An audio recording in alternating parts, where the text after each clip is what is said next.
Hello everybody and welcome back to Feline Opinionated. Susie did the intro for this video, but I had to come in here and make a pre-intro this time. So I can thank one of my friends, Wavey, because she has made the art for this video and for the blog forever now, for this is how it's going to be. And it's so beautiful, it's so pretty, and I couldn't do anything half as talented myself.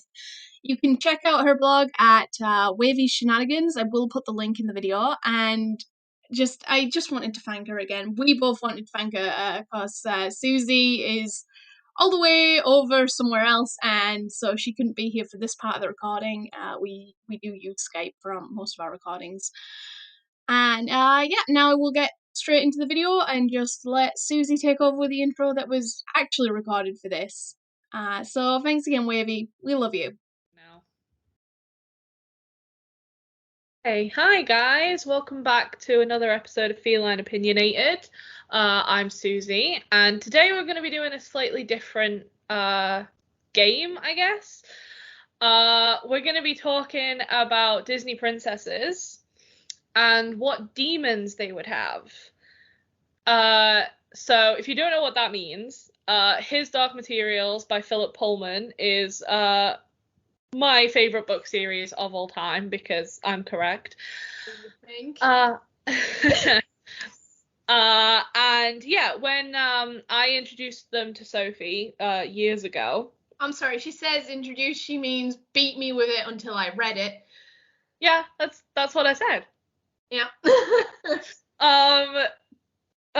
So we like to come up with headcanons. Whenever we watch something, or read a book, or, whatever, we like to come up with that person's demon.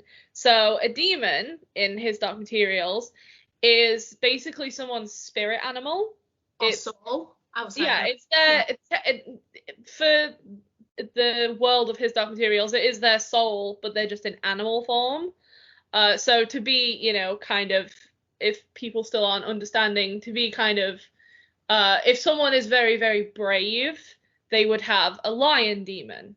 Or if someone is extremely loyal, they would have a wolf demon. It's that kind of thing. Sometimes people get really damaging about this. Like, there's a guy in the Secret Commonwealth who has a hyena demon and he hates himself. So he takes it out on his demon, and so it's it's entirely possible to get something you wouldn't like yourself, but are stuck with forever because you're definitely. But that also represents, the fact that he does hate himself, that he doesn't like his demon. Your demon can settle as, if you're really bitter, it can settle as, an animal that represents bitterness. Or, if you're really manipulative, you might be a fox because they're supposed to be really cunning, and, it's all that kind of stuff. So yeah, please feel free to, join us on this journey. Also, if you guys want, if you disagree with what we think, feel free to leave a comment down below and argue with us, because you probably will come up with better things than we have, because yeah, I'll put in some characters that you'd like to see us speculate on a demon for. That'd be really interesting. So today we're starting off with the 14 classic Disney princesses. We have discounted Wish, the film Wish, because Susie hasn't seen it yet. Mm-hmm. So we can't do that one yet, and I don't think, she's not even a princess in the film. Anyway, Suze. So do you wanna start in order? Yep. All right. So we're starting off with Snow White. Okay. Now I've got a little scoring system here, so sometimes we might think that I've got the better demon or that Susie has. So we've turned this into a little game, and I'm gonna win. And I'm gonna win on Snow White because I know her demon. I've put so much more into this. Snow White is a honeybee. Okay, I mean, you're wrong, but sure. I'm not wrong. You're wrong. I don't know what you got, but she's a honeybee. They are hard-working, diligent little creatures. Honeybees aren't prone to stinging because, they would literally kill them. And Snow White is one gentle little princess, okay? They provide for their hive. They're very, group-orientated creatures. They're fastidious in cleaning, okay, in cleaning their hives. They literally kill bees who don't clean their hives and get rid of them. That's like a whole thing in bee culture. I've gone very literal in this. Susie's more, the meanings behind animals. And they're a friend to nature with all their pollination and stuff. And she's just adorable. All right? She is a honeybee.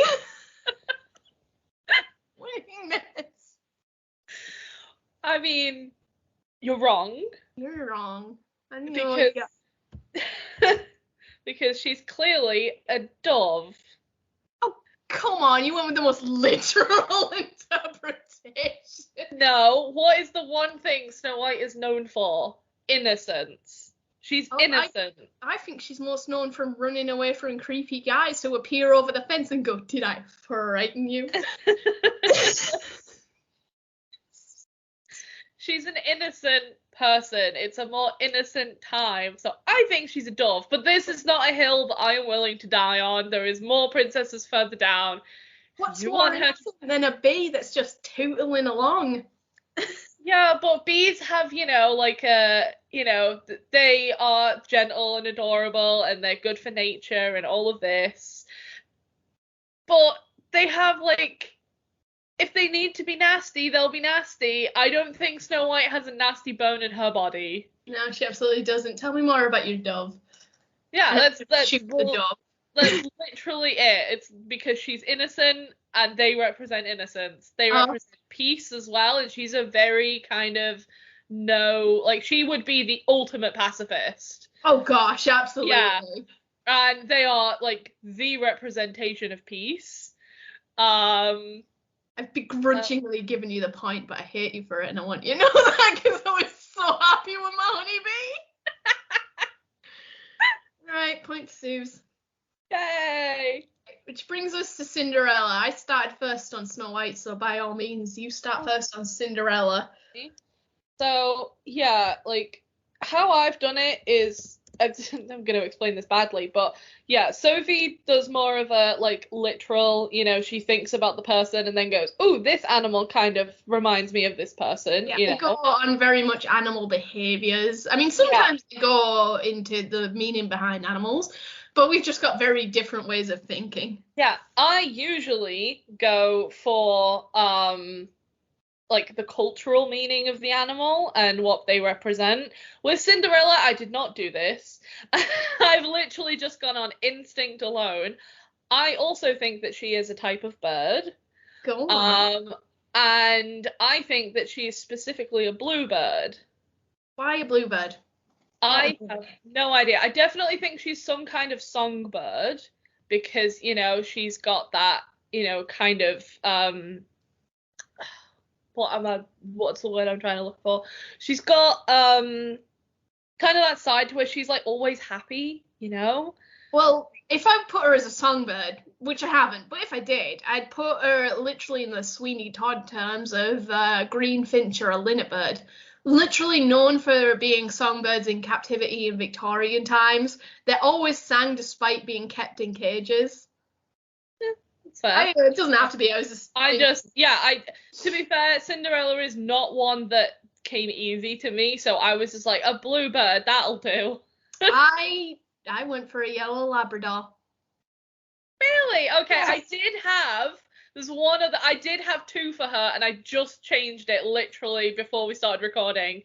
I did have either a bluebird or a Jack Russell. Oh, I love the Jack Russell. It's so cute. I know what that sound was. But I don't think she's as scrappy as a Jack Russell. Yeah, that's why I discounted it. I was like, nah, she's not got enough attitude to be a Jack Russell. I picked specifically, I thought about all the dogs, and bear in mind, people who don't know me, I work with dogs. This is literally something I see every day, and yellow Labrador is the one. I mean, it could just be a Labrador, but I thought the blonde hair was nice. I was like, yeah, yellow Lab. Labradors are the most loyal dogs you will ever come by. No one is arguing that, right? They're comfortable in just about any environment. Like, yeah, it's nice to make them live lavish. It is, but they will find comfort in any position. And, and it's not that she's comfortable when she's kept with her stepmother. She isn't by any means, but she's finding the comfort in that environment. They are a working breed, all right, and they are known for seeking any kind of approval, love or approval. And she is forced to work, and despite her miserable situation, she still is never once rude or snarky to her stepmother or stepsisters. And yeah, it's probably survival instinct, so you don't get thrown out. But I do think she seeks the approval. Yeah. She wants to do things right. Yeah. And they're like, when Cinderella goes out to the ball, she is not looking for like a permanent solution or escape. She's looking for an escape for one night. She's looking for fun. She's looking for just one night of revelry. And I just think Labradors, yeah, they love to play, but they can easily return to the sort of normal life that they have going on in the background. I just think the Yellow Lab is the one. Yeah, I'm with you, man. Yeah, I think I agree. All right, I'm back in the game. Better. I'm back in the game, 1-for-1. Yeah, I was so determined in Snow White, but Cinderella, I just was like, yeah, you know what, I'm going to fight for this. Okay, Aurora. I think she's a hermit thrush. Specifically a hermit thrush. I had to look into this bird. I didn't know it existed. I started looking into songbirds, because to me she is a songbird. And hermit thrushes are known for their unusual vocals. They sing and it sounds like a flute being played, which is just very cool to me. And this is a very literal interpretation, but they're always found near bearing plants, and I just thought that was cute, but that was not why I picked it. So hermit thrushes, as is in the name, are hermits. And it's not that Aurora's choosing to be a hermit life, but she does find a lot of peace in it, doesn't she? She really suits it, and she's really shy, and these are an extremely shy bird. Like when the prince gets to her, which of course she's never seen another person before other than her ants in quotations. Right. So, oh, sorry, there goes my battery. I'll have to put my charger on. Yes, but like it's this little bird that lives on its own, but when they do find a mate, they are very monogamous to one partner and very loyal to that partner. For a year, they don't stay forever, but still I think they're a very literal interpretation. It's just how I saw it. So yeah, it's mostly for the singing ability. What about you, Suze? Fair enough. I like yours, I do, but I don't think she's a bird at all. Oh, you lean towards birds. Yeah, my instinct was rabbit. Mm-hmm. But I'm specifically going for an English lop rabbit. Okay. So they're sensitive and kind. They're also, like, rabbits are very gentle as a species. Yeah. Okay. But I looked into, like, the culture of rabbits, and the biggest cultural rabbit I can find is that they are Aphrodite's sacred animal. Which represents elegance and beauty. And I was like, well, that's her. It's literally in her name. It is in her name. Oh my god, I put you as a winner for that immediately. I didn't even fight that one. Okay. All right. Ariel. So for Ariel, is it Ariel next? Yes, it is Ariel next. Yeah, okay, yeah. Yeah, so for Ariel, I have gone. We've both picked two animals. Because obviously, spoiler alert. She has two forms. She has a human form and a mermaid form. So we both decided that we'd give her two animals. Yeah, we one for land. It's like a semi-aquatic one that could go in land and sea, much like a crab. But we decided this would be better because she literally pays her voice to change, and it would make sense that her demon would change with that. Yeah. So I've gone a bit more literal on this one. I don't really have specific reasons. But for my land animal, we'll start with that one. I think that she is a bird. I think she would be a bird if she's on land, because I think she would love the ability to fly, I feel like her demon would be like, oh my god, we're finally free. This is, this is amazing. Also, because Ariel represents the Red Sea in Africa, I looked to see what animals they had around, like what is the most, common bird, and it is a bee eater. So I was like, okay, well, that's fine. And in a literal sense, it's very similar colors. They're like bright greens and reds, and I'm like, okay, that's, yeah, I like You that. and I have went for something very similar, but very different at the same time. I also went for a red animal that can fly, but it isn't a bird. And I went for a specifically, this is very specific, it's not just a squirrel, it's not just a flying squirrel, it's a Thomas's flying squirrel, rather. Okay. I didn't go for them for looks, but they do have striking red fur, which is like a nice hint. I think you're right in the sense that she would want the ability to be free and to fly about, but I was like, she's been so obsessed with the land for such a long time that her gaze was maybe fixated, and then to have an animal that is actually a land mammal that can then fly or glide at the very least, it's just really nice. They're curious creatures by nature. All right, that's entirely their personality, that they are curious about everything about them. They're also very forgetful, because most squirrels are forgetful. That's how they're basically nature's gardeners. They forget where they hid some seeds or an acorn or whatever they're eating, and that basically becomes their next tree because they forgot where they buried it.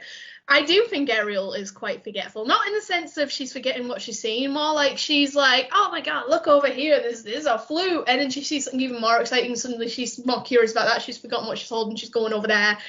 All right, yeah, they are incredibly social creatures, and Ariel herself is incredibly social. She's up on land. I mean, if she could talk, she would want to talk to everyone and ask them questions and see what they're doing.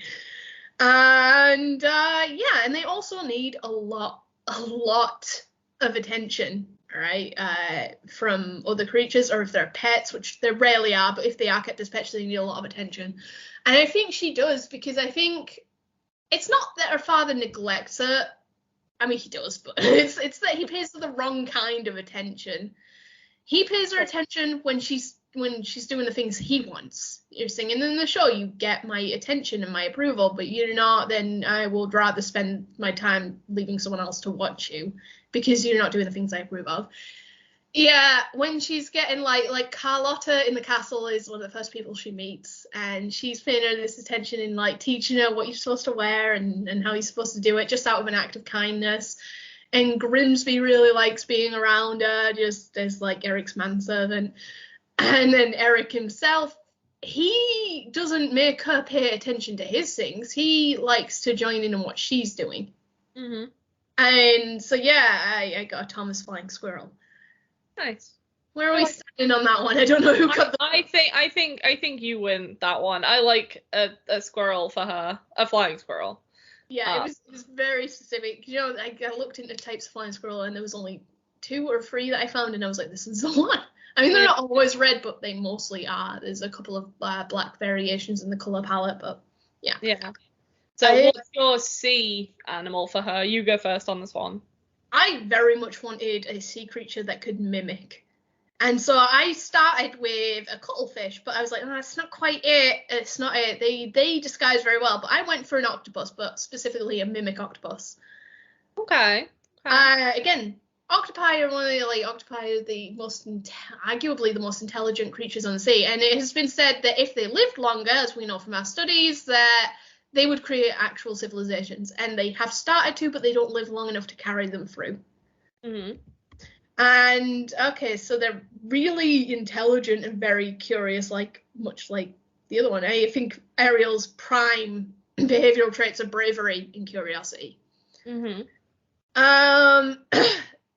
more that when Ariel finds something, like from the human world above, from the land, she's immediately trying to mimic how it's used. Scuttle literally teaches her about the snarf blat, and you know what I mean? And as far as she's aware, he's the expert, so she's going, yes. And also, octopi are known for using tools, like a lot of tools, and she will, like, even they will use what falls into the water as whatever they're trying to have. Like some will literally carry shells to shelter them, and some will mistake cups and stuff that fall into the sea for shells, which is not great for them on a you know pollution scale, but still they do that. But they're innovative and they're intelligent, and it had to be a mimic octopus, not any other kind, which is ironic considering she goes to Ursula. Yep. Ursula in the animated feature is a squid because she has 6 legs, not 8. That was for an animation budget reason. They corrected that in the remake, so she has 8 and not 6. So you go ahead. I think that she's a seahorse. Oh, that's really cute. Yeah, I was very tempted to put octopus. I'm not gonna lie. Mm-hmm. I do think that is probably a better animal, but I do like a seahorse for her. Sorry, I completely forgot the word then.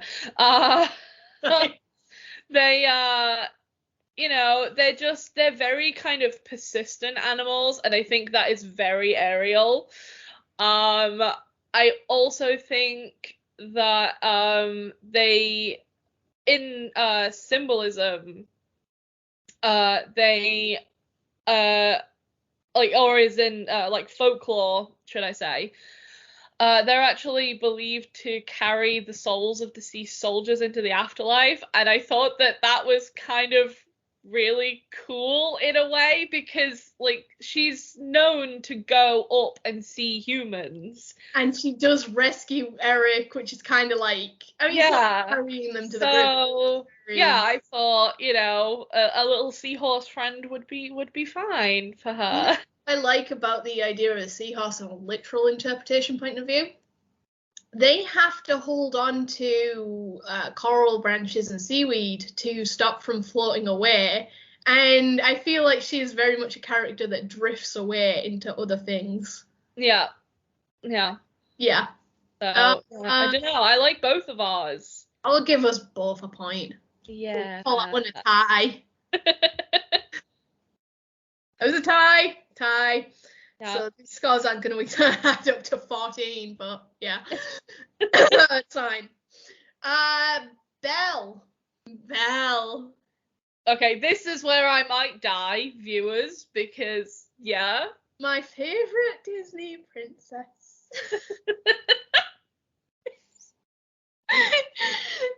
In the world, I've seen this so an unhealthy amount of times. I can say every word of everything until I put that new scene in with Human again, in which case that froze me a bit. I'm earlier tthan that. If you even looked into it, you'd see in my living room there's a poster of Beauty and the Beast. Underneath a little statue of Beauty and the Beast. Next to it is Gaston and LeFou. I like Beauty and the Beast a lot. Yep. Yes, you do, sweetheart. Yes, you do. I had a lot of switching around for her, though. I was trying to find the perfect animal.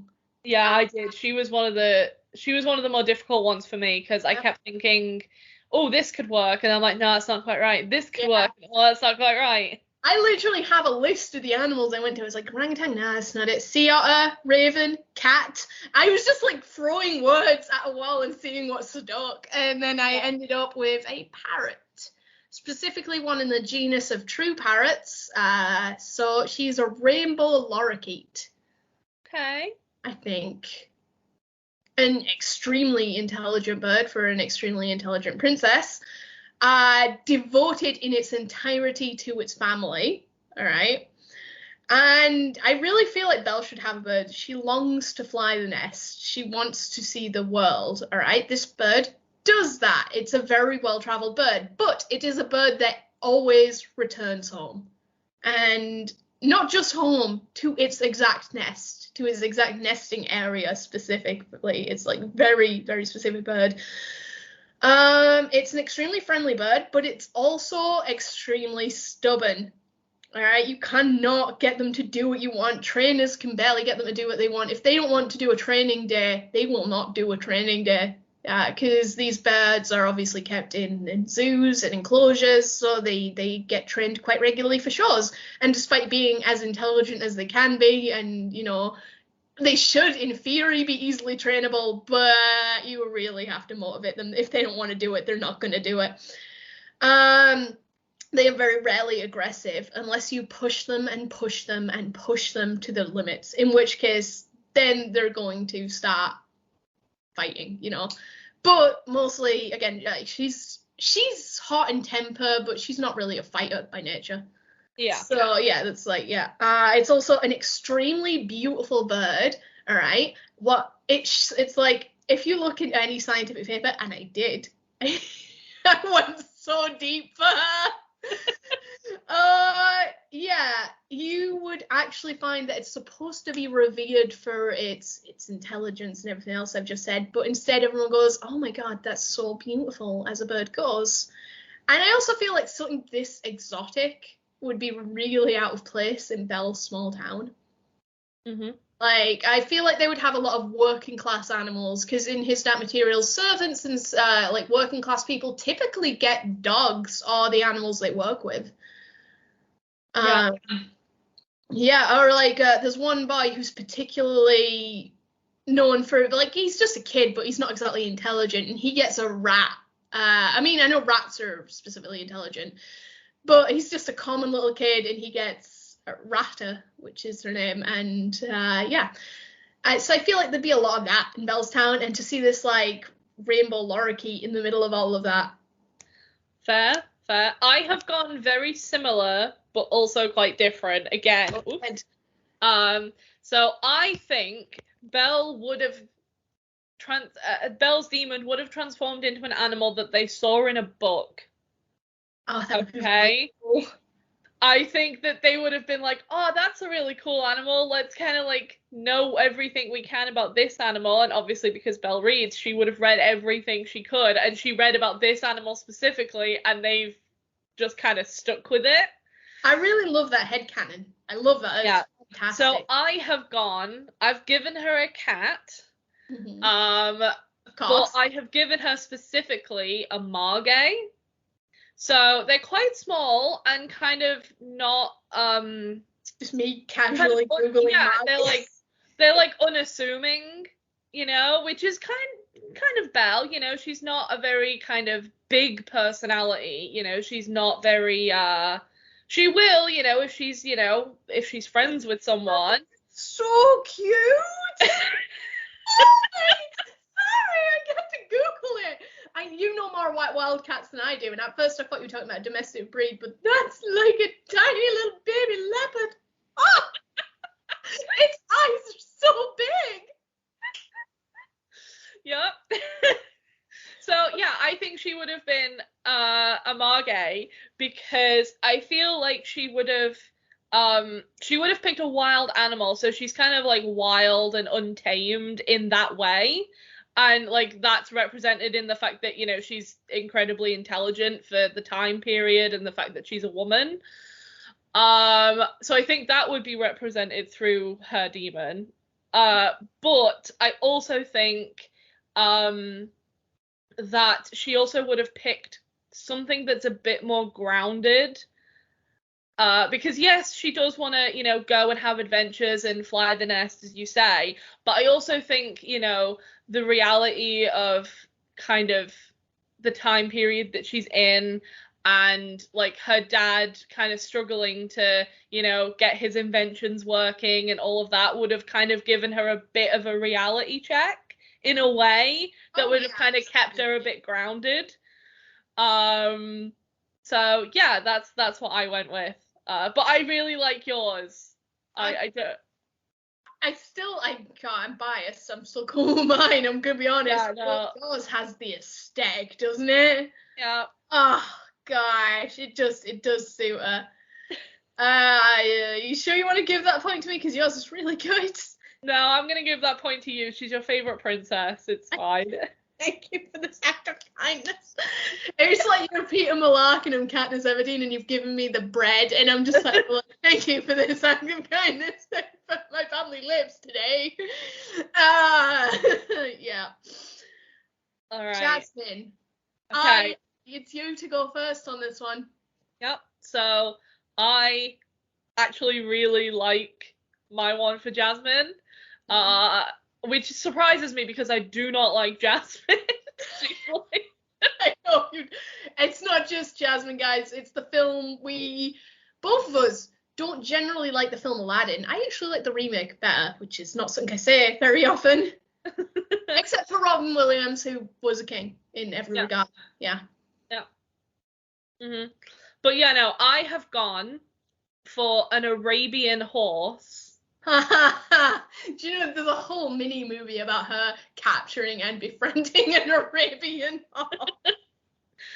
So yeah, like horses in general represent freedom. Mm-hmm.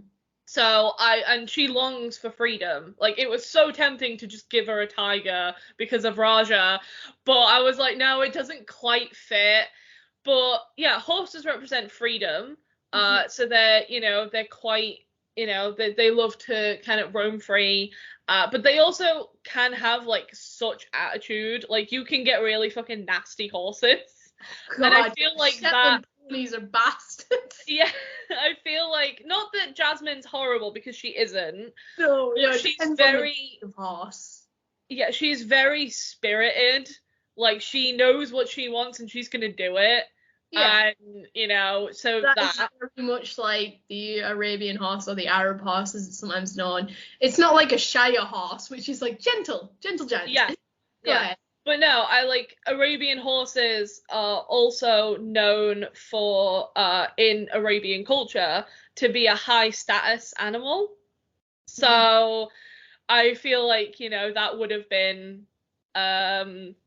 important to her because as well as, even in the cartoon, like, because I'm basing this more off the cartoon than the remakes because I know a lot of people don't like the remakes. I like some of them, but not all of them. We don't talk about The Lion King. It was so bad.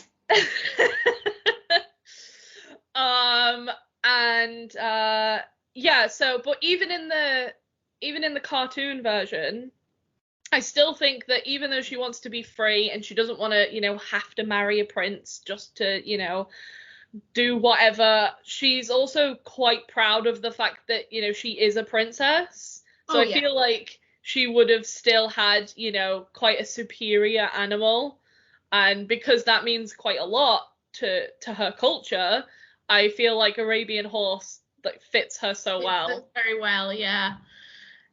I did. You were right. It's way too easy to go with a tiger, obviously. Mm-hmm. So I went with a tiger. A tiger salamander. Nice. I went for the irony of not having a tiger, but something that's named after one, the tiger salamander. Right. Again, so they are known for traveling quite a wide way, in both land and water. But they are fiercely loyal to home. If they come home and find someone else there, they're going to beat their asses, all right? That's an entire trait, their personality. They are very fierce creatures. Extremely territorial. And, it's like when Jasmine briefly loses the palace to Jafar, she is willing to do anything to maintain her place there.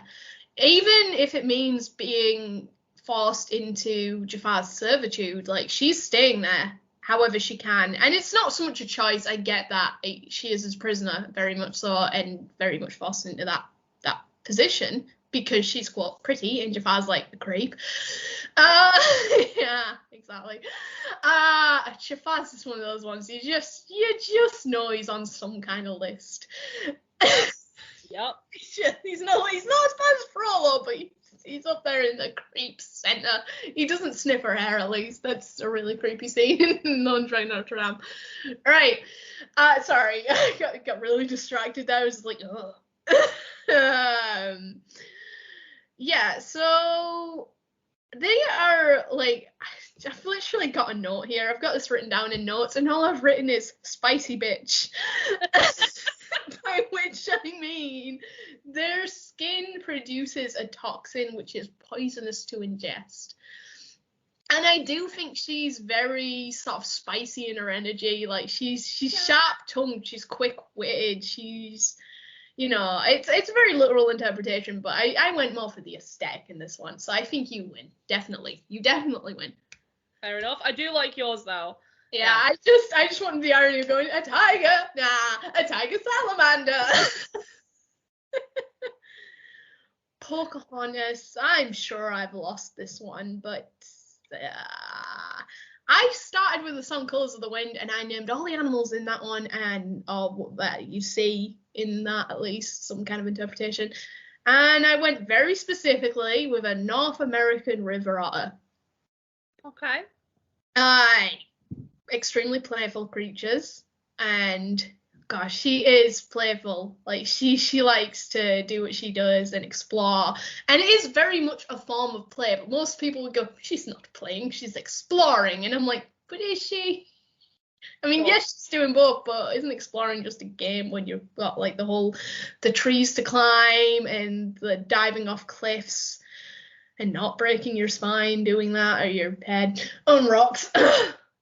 Just saying, that was a really big jump. Okay. Right. Again, I do highlight the intelligence. A lot of the earlier princesses have similar characteristics in one way or another, but a lot of the later princesses do once they crack the code past Rapunzel. Yeah. I had an otter for a lot of them, and I had to decide where the otter went, and I know you did the same thing. Yep. Yeah. It just, they have a really large territory, they're loyal, they're family friendly. I'm sure there's a lot on us, like, sort of spiritual thing that I didn't look into, but I was like, no, otter, North American river otter, that's the one. I went very aesthetic, so I want you to go ahead and just sort of show me up, probably. So, obviously, Pocahontas is, Native American. Mm-hmm. What is the most Native American animal that... Are you going to pick the eagle? No. Oh, wolf. Wolf, of course. I did have that on my list. There Yeah. was a wolf here, but I overrode her like, need to protect everything with, and you're going to show me up with the playfulness. Yeah. Go ahead. Yeah, I think, wolves are extremely loyal. They have, they have strong family ties. And I think, if we're going on, like, the actual story of Pocahontas, which is horrific in many ways. Yeah. Disney really shouldn't have made the film on it when her family were right there going, maybe don't misappropriate our history, and then they went and misappropriated their history. Yeah, but I feel like when she went to London, she would have wanted that bit of home. Oh, that's a really good take if you're including the sequels, yeah. Yeah, and that would have been the wolf, because if we're going based on how old she actually was, she would have been 14, wasn't she? Yeah, when she went to London, she's, like, really young. Sorry, was kidnapped to London. And her name was changed to Rebecca, I believe. Yeah, I think it was. They literally stole her name from her. But the wolves, like, as a generalization, they also have, like, they're very smart. Pocahontas is very smart. They also have, like, she's got, like, the wisdom to know how to lead. It's beyond intelligence. It's knowing how to apply it to the situations that she's in. Yeah. I think the understanding of, like, so many things, like the understanding of, the natural world and, how it all kind of works and is important, and, how every little bit is needed. And that's very, very Pocahontas. And that's also, what wolves do. Like, they help, they help a lot of the environment whenever they're, allowed to hunt, because they stop all the deer from, destroying vegetation and whatnot. Yeah, like, there's a balance to it, and they're also, like, fierce when they need to be. Yeah, but they won't go out looking for a fight. No, they're just like, they know when to fight and when to be gentle. Like, they're mostly gentle creatures by nature. Yeah. But, like, if you're gonna mess with them, then they're absolutely gonna mess you up back. Yeah, I think, I already gave you the point. I just, ages ago, you were talking, I was like, there it is. I think you're gonna win that one. Yeah, Pocahontas is not my strong suit. I know I was gonna go Wolf, I just didn't want to go for the full obvious one, but you are right, it is the best option. Yeah. Mulan. Yeah, this one's yours first, friendo. Okay. I have gone very cultural on this one. And I think she's a red panda. Oh. Yep. So in general, they represent luck and fortune and wisdom, and I feel like that's very important for Mulan. I was gonna call her Pocahontas then. But one of the things that stood out to me that when I type in red panda symbolism, was that they also represent compromise. Oh, okay, I like And that. I was like, oh, that's interesting because that's basically her entire character. She compromises so much for her family, and they're also, they're gentle creatures, but they can fight. Like they can be vicious when they want to be. I think my favorite thing about red pandas is they are also let's say the master of fighting illusion, if you will. Rather than just go straight into the fight, I love this. It's so cute. They make themselves look bigger than they are by just holding up their paws, which is adorable to us, I'm sure, but to another red panda, that's like, oh my god, he's so huge. And her whole thing is making herself. No, I mean, she is the better fighter. Like she trains in that. But it's holding up that illusion that she's better than she is to a Master Hun who is, Yeah. But I also found a folklore. I couldn't get the entire story, I couldn't find it. Because I wanted the actual story of the folklore, but I couldn't find it. But apparently there's a folklore in Chinese culture that is a little girl gets lost in the forest and a red panda finds her and brings her home. Oh. And I thought that was so sweet and so Mulan, because she does go to war, to protect her father, but she also just wants to go home. Yeah, and she's doing it to save a home that otherwise would probably not be there. Yeah. So yeah, I really like my Mulan. Yeah. But what's yours? I went more on aesthetic here. I'll be honest, this is pure aesthetic. An orchid mantis. Okay. It's a pink mantis. It looks like a pink orchid. Yeah. All right, and I just think that very much fits the aesthetic of sort of cherry blossoms, and those are her plant, really.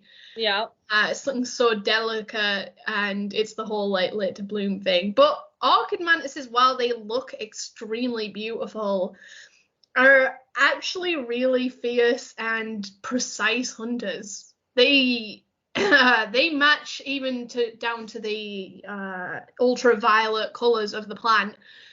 They match it perfectly, which means that when something walks in, it's in their trap and they can dispatch their prey quickly. And so I think it's amazing that you've got this creature that looks so beautiful yet can fight with such precision and fierceness.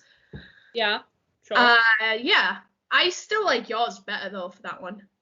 Fair enough. I mean, mine's mostly aesthetic. I just think it would suit her in the looks, I'll be honest. I want pure aesthetic. Just sometimes gotta go where you go.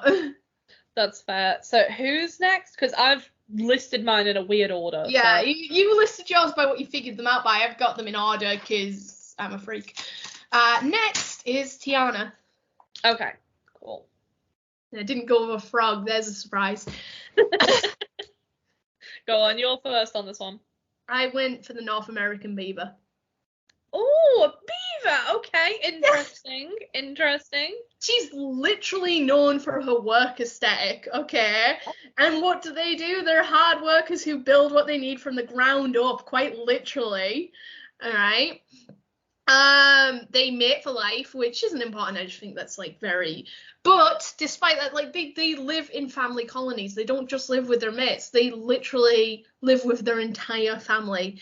And Tiana is someone who's rooted in her culture and the people around her, and she's very much in a Black community, of course. It's 1920s New Orleans. Yep. So, you can see the difference between her lifestyle and Charlotte's lifestyle. Yet despite that, she brings Charlotte into her family lifestyle together, and Charlotte really respects that and keeps with it, which, by the way, Charlotte is like a queen. I love her best friend energy. She is just so loyal and deserves so much. Yeah, and this is really cool. So most people think that beavers eat fish. They don't. They don't eat fish. It's just a myth perpetrated, much like cats drinking milk and animal like rats eating cheese. It's not. They eat North American beavers specifically eat plants and herbs based entirely on taste, and they go for what tastes the best. And she is a chef. Nice. I just they're just known as nature's hardest workers, and I wanted that. And specifically, I went with a North American beaver because it literally fits more or less where she lives. Mm-hmm. Yep.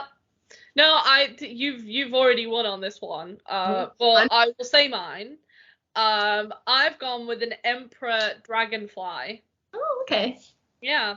So they're known for again symbolism. They're very mature. Like they represent maturity and new beginnings, which I feel like very much fits Tiana. She's very mature. She knows what she wants. She's, kind of had to grow up a bit fast so that she can, complete her goals. But they also represent vision because they have such big eyes in representation to the rest of their body. They have a vision, and I was just like, yeah, I feel like that fits for Tiana because she has this vision of opening a restaurant and she is not gonna break from that vision. Oh yeah. Also, I went for the literal, she's I was tempted to go with a bee, like a honeybee or something because they're so hardworking. But I felt like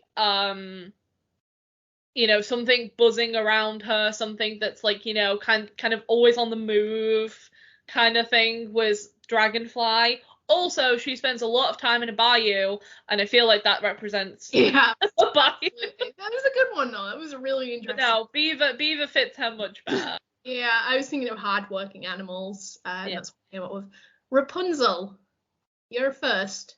I don't think I've won on this one, but I've got a pretty good one, so let's see what you got. Okay, I'm not as... Oh, we're both not as confident. Oh, I have gone... basically what the film tells us. She's a chameleon. Go on.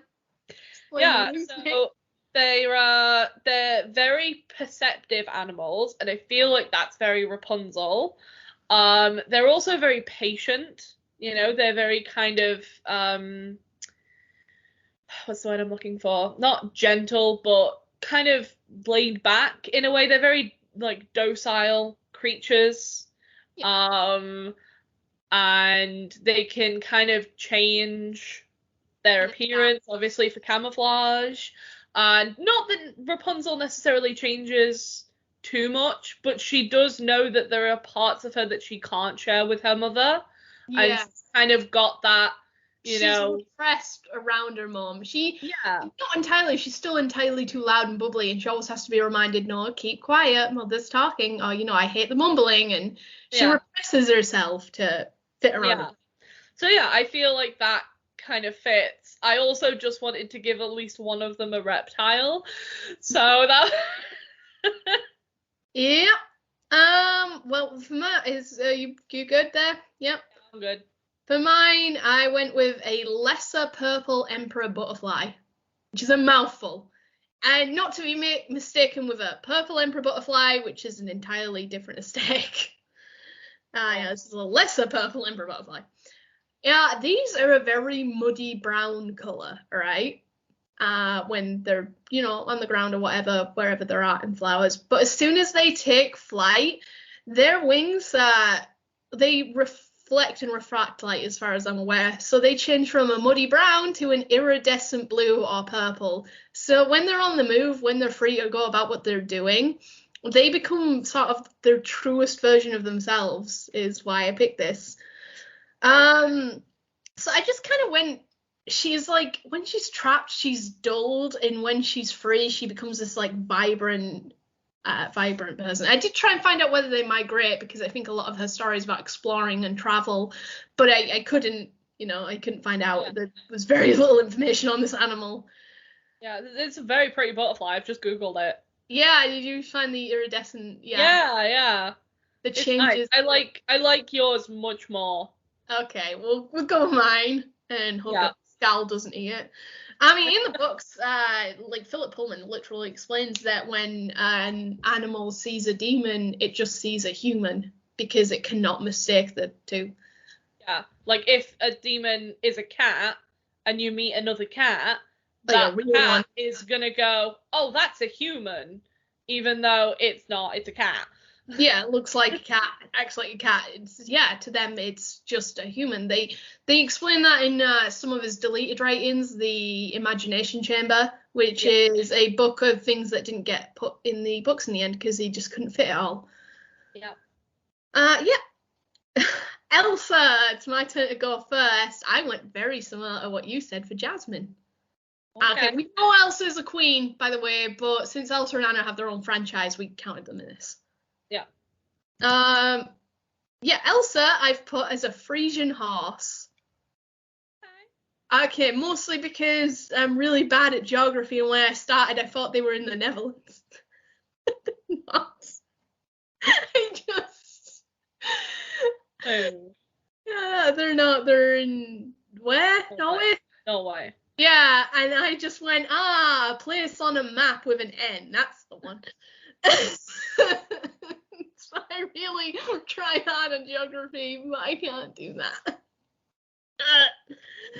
All right, yeah, Frisian horse. But in the Netherlands, where it is from, or bred, it's a horse that is a symbol of majesty. It's noted to be associated with royalty and nobility. Also, they tend to braid its hair like for different styles, which again, the whole like braiding of the hair is like very much Elsa. But some people do prefer it to be loose and free because it's very long, majestic. However, that is not approved if it's a royal horse, which is something I found out. And I think that's very much the same thing that happens to Elsa. Like, the first thing she does after she runs away is loose her hair from its braids. Mm-hmm. And sing a powerhouse song. Thanks, Idina Menzel. They're a very calm and composed breed of horse. Like, they're not too fiery or whatever. I just feel like this really powerful breed implies her desire to run, yet majesty in doing it. We talked about this a while. Like, we were talking about demons for a while, and we were saying, would her demon be something else entirely that doesn't represent her because she spent so many years repressed? But instead, we decided in the end that her demon would be a very late settling creature because she was still kind of young. But there's a chance she might not have settled until after she was free, and she would have just been a very late sort of bloomer in demon terminology. Mm-hmm. So who have you got for Elsa? So I came up with the headcanon for the Frozen universe if they had demons. So here is my headcanon. Mm-hmm. When Anna and Elsa are young, they obviously, playing around with their demons and, all of that. And I think Anna's demon always became a red fox. Okay. And that reminds Elsa of Anna. So when she's locked away and is lonely, you're gonna see an Arctic fox. Yeah, her demon becomes an Arctic fox, so that when she's lonely and needs a hug, it feels like she's hugging Anna. Oh, I don't care about the honest, you've just won both of their points. I'm just gonna throw those on there. Go ahead, keep talking. Yeah, and I also feel like from like if this was an actual thing, like if they redid Frozen with like demons, it would be a really nice thematic thing, because they obviously wouldn't know what each other's demon was until they saw each other at the coronation, and they both have foxes. And I feel like that would start to bridge the gap between them again. I also feel like Anna and her demon. I also feel like Anna and her demon would have kind of fallen out a bit and not actually become a demon, not actually become a fox when they were separated from Elsa, because it would upset Anna too much. Is that why? Because of Prince Hans? Like, No, because it would upset Anna. It would upset Anna too much to be a fox, because all they remember is Elsa, and she doesn't want that, so she purposefully doesn't turn into a fox until it settles, and then it's a red fox. I'm gonna die. I've given you both points immediately. But if you are curious about what my Anna is, go on. He's got the very same demon that I would hope to have. A bandicoot. Nice. Because it's called Crash too. Right.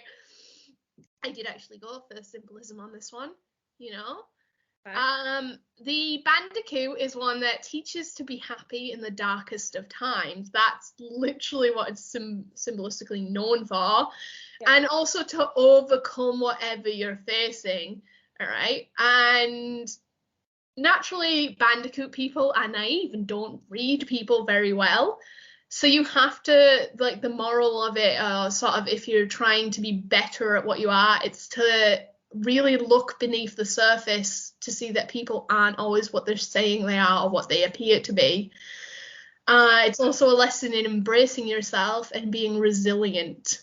And I think that's very close, but I like yours so much. I've given you both points. I'm not actually. I like mine. Yours is better. Yeah, I also put in a little bit of a thing that Elsa's demon could also be a lynx. If it was that it had settled and then like chosen a form, and then she was coronated and ran away, and then it changed form, I think it would have been a lynx. Yeah, absolutely. But yeah, no, I really like the headcanon of the Arctic fox. Oh, it was so cute. I'm gonna die. I want a comic of this.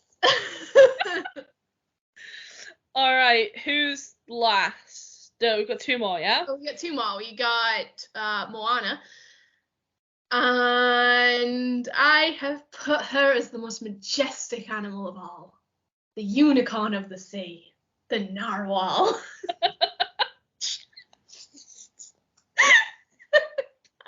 Dear. I really love narwhals, okay?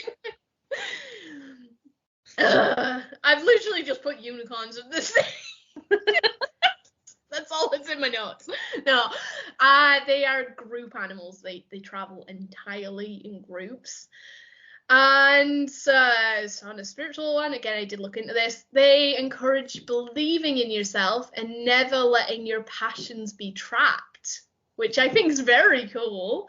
Yeah. But they also, whilst living in groups, they do need time to like spend on their own and follow their own pursuits. Again, that's more spiritually than really, or yeah, symbolically. Okay. I just liked it. I was like, yeah, this is the one. Go ahead, Doc. Well, we talked about before that all of the princesses pretty much, like, on a basic level, they all pretty much have exact same characteristics, and they could all be an otter. Yes. So Moana is an otter. Sea otter.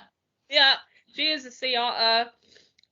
She's, it represents playfulness, adaptability, which I feel like Moana definitely represents. Like, she has no qualms over the fact that, life is gonna have to change because their island is dying, I also had like I've just read into a bit more of like otters in general. Um, and it was that they have like so much energy. Like they are constantly on the go. Like they are one of the most energetic animals, and I feel like that is definitely Moana. Um, Also, I did want her to have like an animal that can be like swimming alongside her, but can also go on land with her. I Yeah. did think about that, but I just went with the aesthetic. It's got a horn in its head. That means it's better than other animals. I don't know. I really, really like yours. I like narwhals because It's okay. I've given you the point because where sea otters are involved, I'm just look at the cute little hands and they hold on to each other and not flop away. I just like them. Yep. All right. Which leaves the last one, Merida. I should mention before I say last one in air quotes, this wouldn't be the last one, but when we were discussing the princesses, I wasn't allowed to have Princess Ilanaway. She's a princess. Because it was going to be a really long video. It's already a long video. One more princess isn't going to kill that. But then Susie argued, and I say this is a bollocks argument, that no one knows who she is anymore. I know. I know my 1985 queen. Well, that just gives people more, reason to like and comment on this video so we can do a part 2 to make Sophie happy. Just one princess in the part 2. Just one we forgot. I love it. No, we did say we'd do another list. We're doing like some sort of forgotten characters in another list. Or not forgotten characters, just characters that weren't as important, like that don't go on the princess list, that won't go on the villains list. Yeah. And also we have some for like specific films planned, and we do plan to keep the the Pixar characters separate. Yeah. Etc. But that leaves Merida last. It's you to go first, Brenda. Okay. Well, I think that she is definitely a bird. And I think she is specifically a red kite. Oh, okay, that's a good one, actually. It's a really good one. They're very courageous, which is definitely Merida. They're known for their determination. And again, that's very Merida. She sticks to her guns constantly. Oh, she's so stubborn. Yeah. But I also think that it is an animal of transformation. And she does go through a transformation, not quite literally as much as her mother, but she does go through a transformation of, no, I don't want to be a princess, I hate this life, why are you making me do this, to, actually, I love this life, just some things need to change. Yeah, there's things need to be adapted so that it can be more modern, and she shouldn't have to just marry and all of this. And I feel like I also, again, I do feel like she is definitely a bird. Oh, absolutely. I feel I was gonna pick like an eagle or like a falcon or something, but I was like, no, that's too aggressive in a way, like it's not agile enough for me, because I feel like she would be obviously riding on her horse or like climbing up, like waterfalls, like we see her in the little montage. Mm-hmm. And I feel like she would love to have a red kite that just kind of zips around her and like flies in front of her, and yeah. Funnily enough, I also went for a bird. Yeah. I almost went for something different entirely, but it was just pure aesthetic. I almost went for, just for the irony of it, the archerfish, which hits almost all of its targets. It's so funny, if you ever watch a nature documentary, I was watching one of the Planet Earths, I think it was, and the archerfish was literally just spitting in the faces of the cameramen because they're so like territorial and aggro about it. But I was just like, I could have this just for the irony and the fun of it. But instead I went for a kingfisher. Oh, nice. Okay. Yeah, almost all the same reasons you said, basically, applied to it. But also I went for something that has the accuracy of a hunter. But I think I like yours better. I think it fits the aesthetic more. Oh, I don't know. I'd say that's a tie on that one because I really like yours. Okay, we'll tie that one. Right, yeah, okay, so that leaves me with 7 points. Nice. And you with 10. Yay! You really won me over with the foxes. Oh, I knew you were going to win this. It's Daemons is your specialty. It's so funny. We said we were going to do these lists with the Daemons, and we picked like 4 lists to do. So we have this Disney Princesses one, we have the Villains one, we have Percy Jackson, which we haven't yet done, and immediately, like, I think there's another one that we were planning but haven't quite got around to yet. And immediately within a night, I was at work, and she's like, "I've done them," and I was like, "What do you mean you've done them?" And she's like, "What, I'm done?" I was like, "So you've done the princess list?" She's like, "No, I've done all of them." Which, by the way, for the Disney villains, we've mainly went for the ones that reflect the princess films and a couple more. But we have restricted it very much to some of the main core villains because there's so many Disney films and a lot more villains than there are, like, sort of main heroes, if you will. Yeah. Or princesses, rather. Oh, we'll have to do the princes. What's the most harassing animal ever? Because that's got to be Prince Florian in Snow White. What just harasses women? What creeps over walls and tries to frighten people? Yeah, I think as well, like, because we've got such like a difference of like, you know, like the villains and the princesses, like we had to discount a load of like big heroes because it's like a lot of Disney films are animals, so they've already got their demons because it, like, if Simba was a human, his demon would be a lion. That's not fun. If he was a human, he'd still be exactly what he is. Yeah. It wouldn't change. So yeah, so that's why we chose princesses and villains that aren't animals. Yeah. So unfortunately, Scar will not be on the list. Yeah, like doing Zootopia, you'd basically, unless you did like Hamlet as lions, but even then, like, you're still, it's not Hamlet that we're doing, it's their interpretations as Disney, is it? So, Yeah. and I don't like Shakespeare. Yeah. I'm trying to force myself to do that, but it's not working. So yeah, I hope everybody enjoyed that. It's a very long video. We apologize. This is one of our short ones, but we like to ramble. Yeah.